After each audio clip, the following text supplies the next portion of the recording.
Uh, Yeah.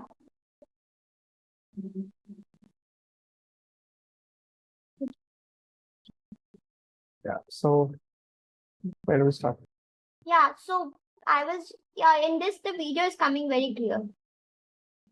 Awesome. We should have Yeah. done this from the start.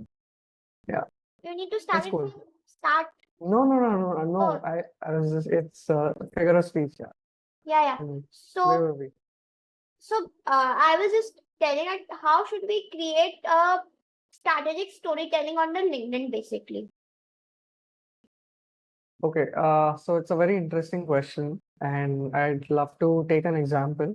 So there is Rose M. George. This person is a content creator on LinkedIn, and she's also a freelancer. So this is exactly what she does. She writes amazing stories that you can relate to from the daily life. And what she does is she integrates these stories and talks about freelancing, client acquisition, you know, how do you build up your game on LinkedIn? So I would suggest every single person who is watching this podcast to definitely check her profile out because she is a walking example of whatever question you just asked. And Okay. the best way to do it is through practice. And of course, it's a little bit of skill, but also practice. Whichever story is something that you want to speak out, and it's not something that one can explain, or I am not in that position where I can explain the entire process of how you do it. Hmm. But there are several stories. We all have a lot of stories to tell. We just need to know what the right story is to talk about exactly what we are an expert on. Okay. So I Money, think, yeah, your network bandwidth is low, just showing in this. I'm able to watch both of our videos move just fine. Yeah, yeah. Can you see me move? No, Is my no. audio audible? See what happened? It was full of full screen, but now it's showing that it's the screen has become smaller. Okay, I don't know. I'm not facing any issue as such here. Okay, no problem. I will just turn it into audio if you want. It's okay. We can go ahead maybe this way. If there is any problem, then you can also switch it to audio later, right? Yeah, yeah. No, no, no, no. Now it's okay, but I will just we have one system that can turn into audio. Okay, if there is a lot of lag, then we can do that. Or else we Okay. can continue. How we can generate lead? That is the main problem. Yeah, I think many people, including myself, until a few days ago, was struggling with this. See, the entire process focuses on your objective. If you have a clear objective that, okay, I want to generate leads, then you should devise a strategy that is good for Hmm. lead generation.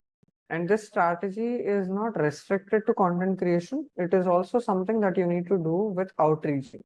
So, many people, including myself, have made this mistake that we are waiting for inbound leads to, start reaching out to us, Hmm. asking about our services. But until you have reached a certain level on LinkedIn, that is very hard.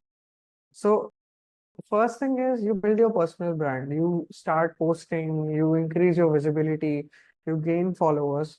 All these things in the end contribute to showing people. See, these metrics aren't useful for yourself, Hmm. but they will portray you as a thought leader, as someone who is really an expert in your industry. So that way, what you can do is once you build your personal brand, then leads will start, coming one after the other. In the last 1 week itself, I got 5 inbound leads, and the before week, I got maybe one inbound lead, and the week before that, I had no inbound leads. So this, as you keep building your profile, then leads will start coming in. Hmm. And even if they are not, and if you're confident about your expertise, you have a solid package to offer Hmm. about your service, then you start outreaching your ICP, start reaching out to them. At least 3 to 5 people a day should be enough if you are a beginner Yeah, yeah. on LinkedIn. Yeah. Okay, so what is your strategy for the outbound? Because see, even when I was starting out, even I was also bored at, Arey, we are not getting a client. Every day we are just doing outbound. We are not getting a client. Why we are not getting a client? See, I think this has more to do with your outlining the ICP. So this is exactly where finding out a niche that you want to serve like more. So a lot of people who struggled with lead generation, once they niched down, like they said, okay, I will reach out to only CEOs and entrepreneurs, Hmm. or I will reach out to only health coaches and lifestyle coaches. So there are a lot of niches that you can serve. And trust me, the market is there for every single niche. Of course, but if you want to make money, you want to be lucrative, you want to pick a lucrative field, then you have to analyze the industry, understand, okay, these are the kind of people who will have more money to give me, and I'll be able to give them results. So it's an equation. If you tell them what you can do Your for their video is business, how you stopping. can, uh, is it fine now? No, I no. don't know why that is, because I am facing no problem whatsoever. No, actually, your network connection, it is over here, written over here, it's showing Harshit. I'm just sending you the photo. It's okay. I mean, I trust you, but I don't exactly know what can be done because it's fine. Let me change my network then to Wi-Fi. I'm just sorry for the.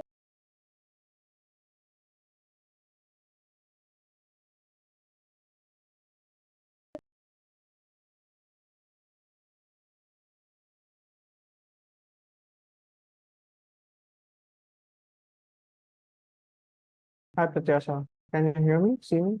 I can hear you, but your video is not coming. See, the hotspot from my phone was much better. Yeah, yeah. So let's do one.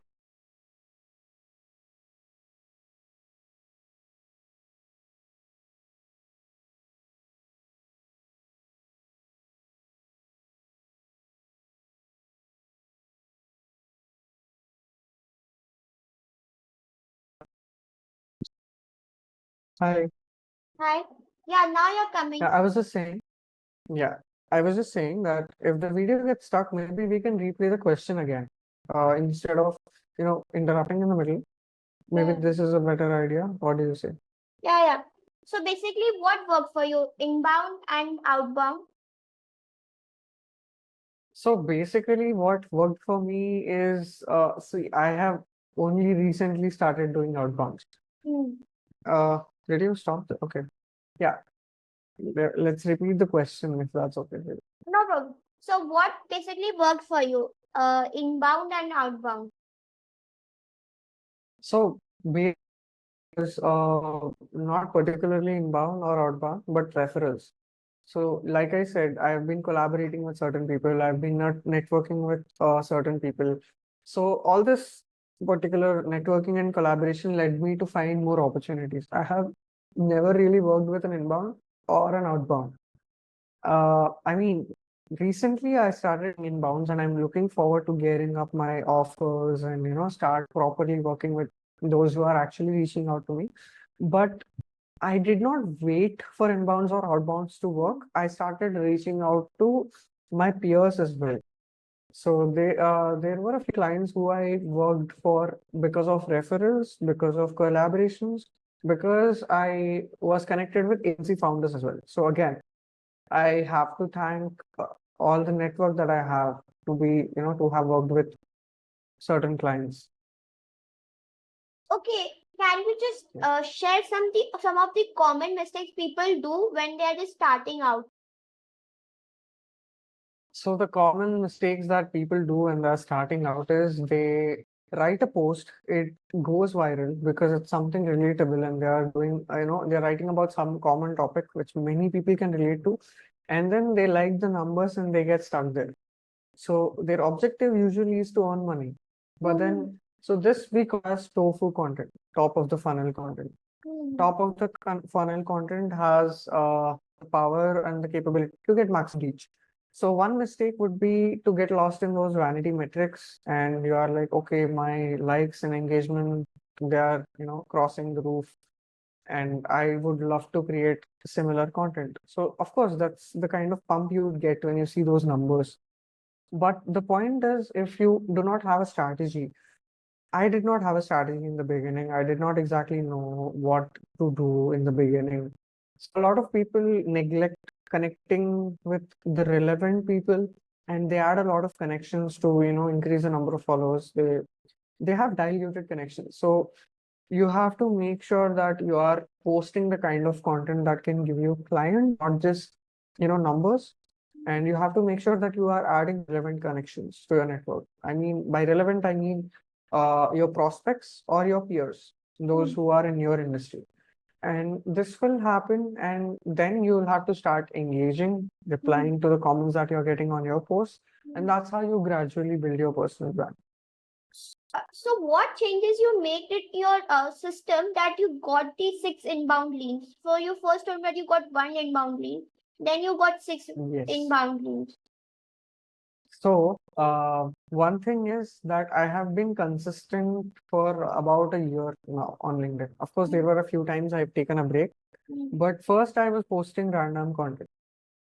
Then on, I started talking to more people and understood how I can optimize my profile in a way that, I'm visible to people out there. So I increased my visibility, I optimized my profile, but still my content needed more refining.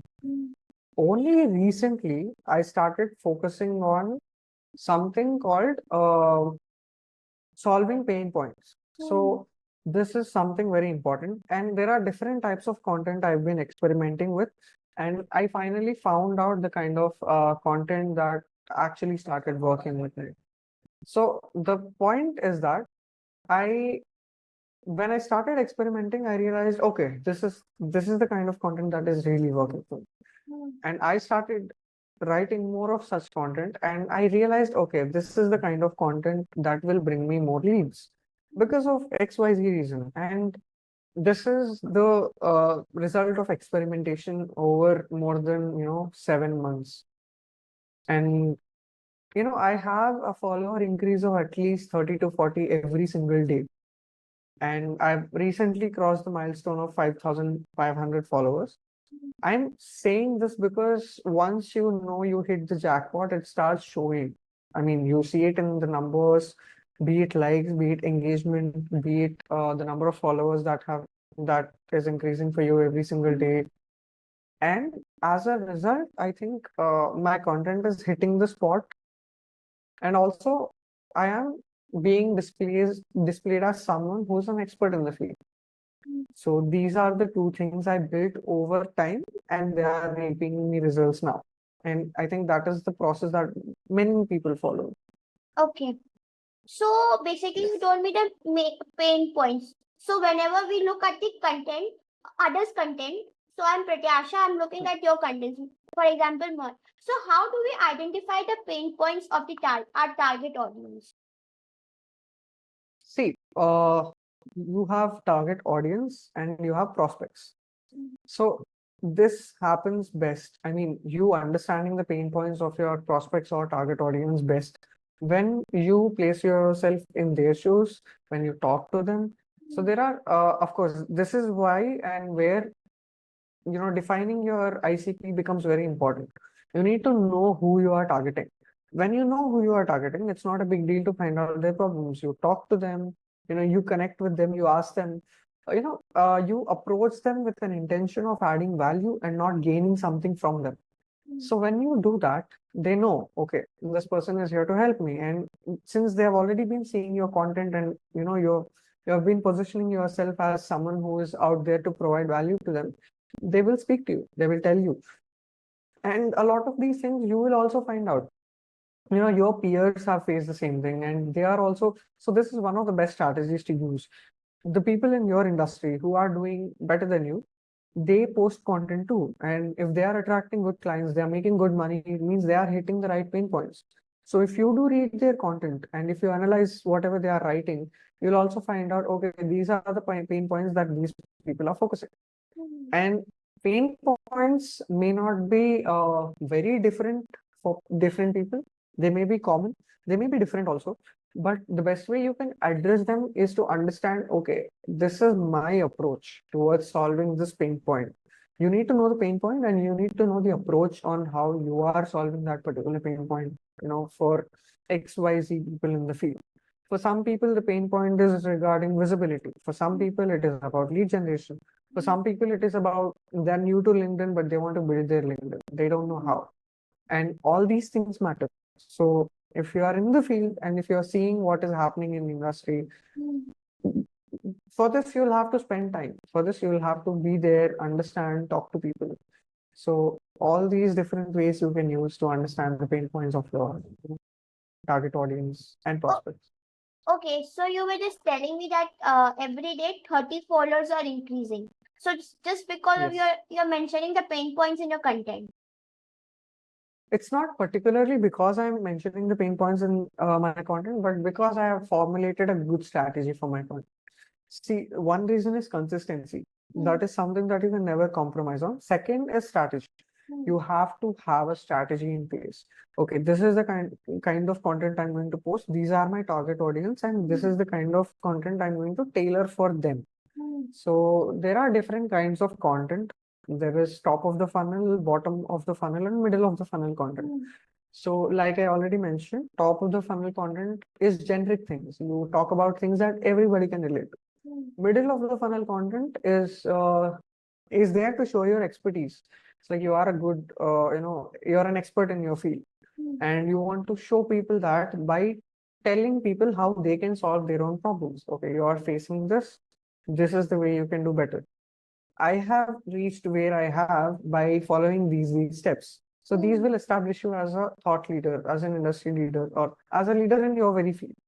Then Okay. there is bottom of the funnel content, where this is particularly for the clients and the prospects that you want to sign. So you post bottom of the funnel content as case studies, as how you have given certain results to your clients. And bottom of the funnel content attracts you more clients. But top and middle of the funnel content, they are the kind of content that bring you more followers. And you need to have a good strategy and consistency to achieve the same. It's not rocket science, and it's definitely not impossible.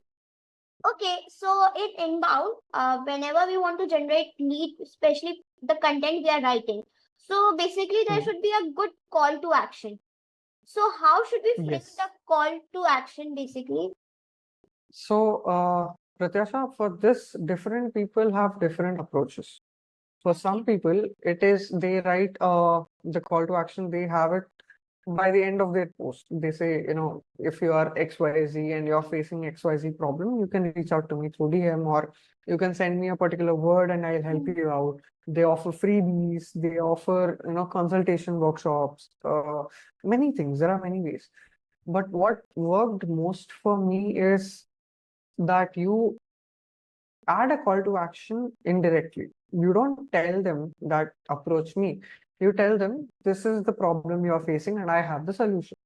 So of course, if they are smart and they are refined leads, of course, there are two types of leads, refined and non-refined. And refined leads are the ones who are really interested in your services and they want to, hire you.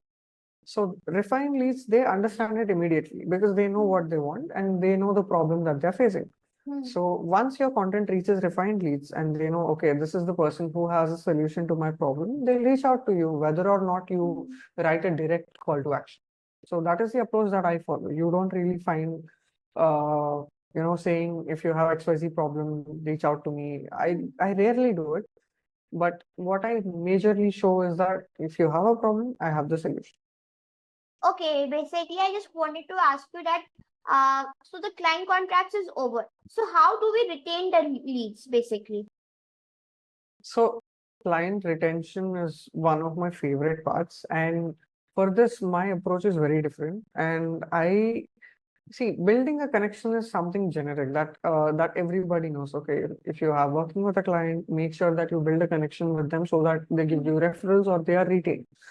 So if there are certain problems that you will get to know when they're speaking, and there are certain problems that they don't particularly tell you, but you will analyze by working on their profile. If you give them a good experience, if you give them exceptional service, this is in the way you communicate, this is in the way you ideate, this is in the way, how transparent you are with whatever is happening with their profile. If you are making any mistakes, you let them know and you tell them, okay, these are the things that we can do to make sure that these mistakes are not repeated. You also teach them, and show them not, of course, it's you who is working for them for XYZ reason. Just because you tell them things doesn't mean they're going to steal them from you. They have many reasons they hired you in the first place. So if they want to learn something, you teach them while you're working with them. All these things are going to build your relationship with your client, and they're going to, it's more likely that they stick with you in the long run.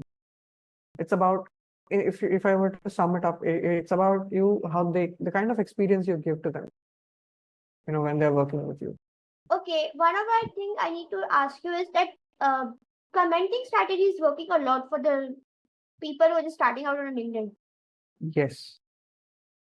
You're asking me how or what kind of comment Uh, strategy should be implemented? Okay, so I was just listening to Jasmine Ali's podcast. So what he Okay. told me that I never used to write so much of the content. I used to write, but I used to focus on the comment. So what should we have a reaction to it? See, commenting, of course, plays a major role in helping you build your personal brand. And commenting doesn't mean you're just randomly going on some XYZ person's post and you're commenting. The same strategy of how you connect with your prospects and your peers applies to commenting as well. You comment on your client prospects posts, and you comment on your peers posts, and you add a comment in a way that it adds value. It's not simply that you're adding a comment for the sake of it. Of course, you must see a lot of AI generated comments, Yeah, great share, thank you for the insight. So all these comments are not of any use whatsoever. If you want to add a comment, you make sure that you either appreciate them. See, the approach that I follow is I read their post. If it's informative, I'll tell them how it is helpful for me or how it is insightful for others. And if it's a story, whatever inspiration I draw from that story, I speak about that. In the end of the day, commenting is all about quality, and you, of course, commenting gives you a certain visibility as well. If you're commenting, you can see that your reach may grow up, and your what do you say? The people who you are commenting on their posts, they are also more likely to notice you. They are more likely to connect with you after a certain period of time. So commenting plays a major role in community building. But you need to make sure that even if you're writing 2, 3 lines of a comment, it should be something that adds value or something that genuinely appreciates them. So, of course, like Jasmine said very rightly, even if you're creating less and you are engaging more, commenting more, connecting with people more, that is more likely to build your, LinkedIn profile faster. Okay, one more thing is that how do we frame the proposal and portfolio? So I got a client, I need to show him my pitch deck presentation. Okay. So, I have a portfolio myself and I have worked pretty hard on it. That's because I didn't know exactly what I wanted to include. After that, I reached out to a few people, checked out a few people's portfolios, and I thought, okay, this is something I like. I'll add this. This is something I don't think is necessary. So a portfolio should lead them straight to what they're looking for. So I give a brief description about myself. I then show them what are the services I offer, and what are the clients that I've worked for so far, my experience, samples, what are the industries that I've worked with, and how can they reach out to me. It's as simple as that. Of course, make it aesthetic, use your creativity, but don't go overboard and add all the unnecessary stuff, because in the end of the day, your prospect is looking at your portfolio to see what you are capable of, and if you are the right person they want to work with, and you want to give them the exact same feel that, okay, this person is a good fit. Okay, one more thing is that how do we frame the proposal? The client asks for the proposal. Right. So this is exactly where discovery calls play a major role. So what I do is, whenever somebody directly asks for what is your proposal, what are your charges, I wouldn't immediately send them my charges and proposal. That would be nothing short of a wasted client. Of course, they might be interested, but if you really don't get to the bottom of what they really want, you might not be able to pitch them at all. So what I do is I invite them to book a discovery call with me first. And once they book that discovery call with me, I discuss with them what are their requirements, what is it that they're exactly looking for, and if I can frame a proposal accordingly. Because not major. See, some people may only need a ghostwriter and they want to take care of their LinkedIn profiles themselves. But some people might need someone who can handle their entire LinkedIn profile for them. Mhm. So there are different requirements for different clients, and most of the times, some clients don't even exactly know what they are really looking for. Mhm. So it's also important that you tell them, okay, these are the things that I offer. Mhm. Even if they don't have clarity, you should be able to provide them clarity by telling them what you exactly do. Yes, yes. So this is the way. So once they are clear, their expectations are clear, and their objective is clear, then it's not such a difficult thing for you to create a proposal. You can define all the deliverables that they want, Mhm. and you can define exactly what is the price. And if there is any negotiation, then you can discuss it in the next call that you want to pick with them. So the main thing is that we need to listen their problem and how our skill is going to help them, basically. Absolutely. Yes. Okay, so coming to the end, so three things. So how is the communication so good? My communication, Yeah. I should, it's only practice. I mean, there is no other reason, there's no other skill. I'm not born with this talent. In fact, when I was a kid, I was in my seventh standard. I Yeah. had to give a speech about Srinivas Ramanujan. Mm. It was National Mathematics Day. I went up on the stage, I spoke two lines and I froze. I couldn't say anything whatsoever. There Mhm. were a lot of my fellow friends standing in the assembly, but then I froze. Mm. And today, I mean, I have given presentation to more than 700 students in the last few months. And I mean, it's only the reason is I have also written a LinkedIn post about it, that practice is the only thing that can help you get ahead with your communication.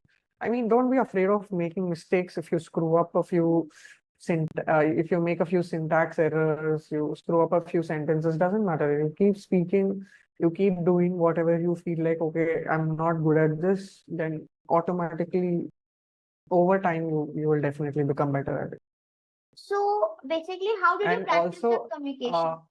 Means video recording or mirror not really. practice? I have never been in the habit of practicing in front of the mirror or doing any video recordings.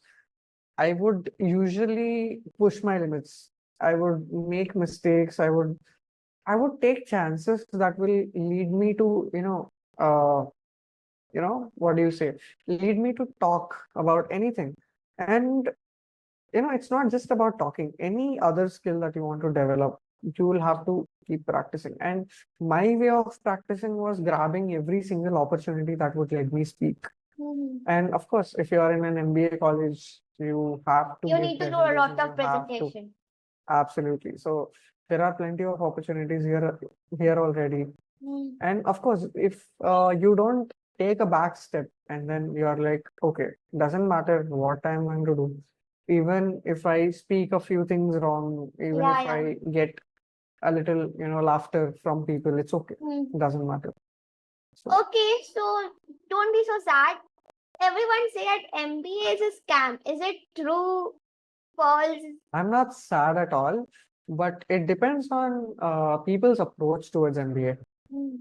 For someone who attends the class, gives exams, and then gets back home or studies for the next exam, MBA doesn't have much to offer. But I mean, I'm very glad that I'm in four. Four gives people, like, especially, I mean, students, plenty of opportunities to grow.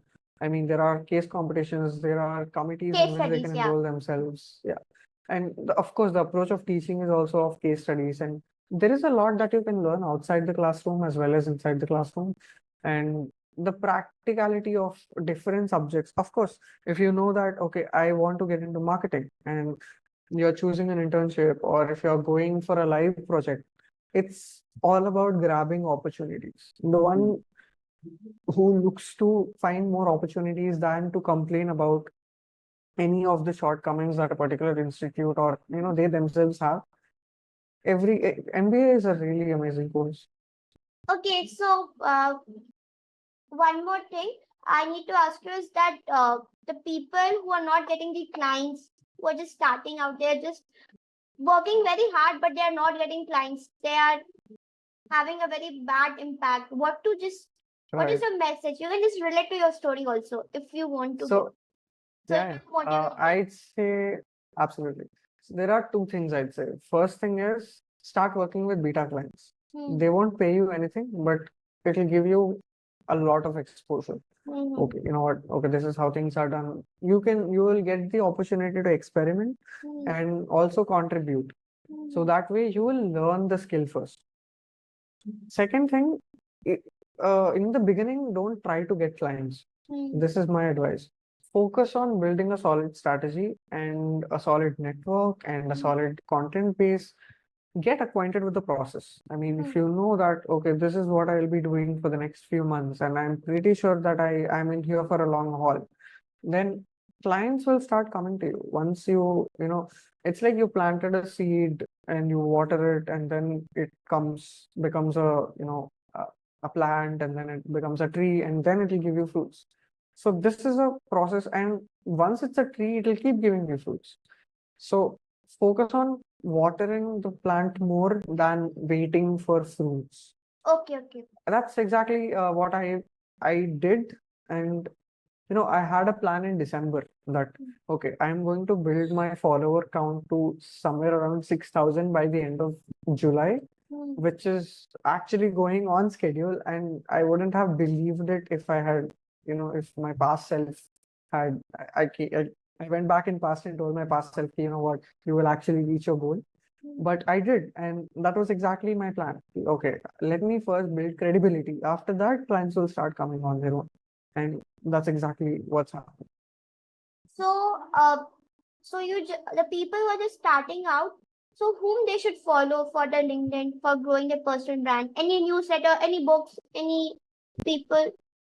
I personally did not follow any newsletters or books. I just randomly searched for content writer, ghostwriter, and I started following all the top people in the industry.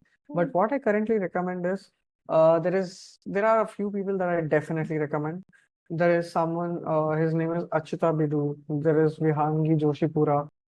There is there is Sherry S is her name. There is Parampara Beri.